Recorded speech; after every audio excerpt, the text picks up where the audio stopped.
Oh, mabuti na lang hindi ka masyado napuruhan. Kung dati ang payo ko sa'yo rumesba ka, ngayon ang payo ko manahimik ka na lang.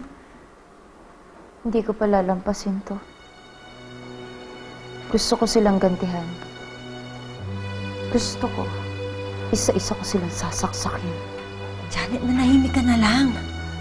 Buti kong pusa ka eh. Pababayaan na lang kita.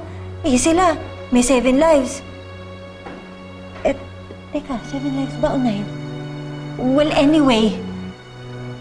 Hindi ka naman pusa. Mabuti nga, buhay ka pa.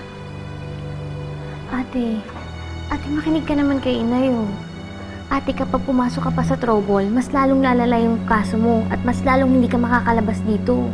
Wala akong pakialam kung mabulok ako dito sa bilangguan. Hindi na rin naman ako makakalaya. Patapon na rin ang buhay ko. Kaya gagawin ko na kung anong gusto ko. Laban kung laban.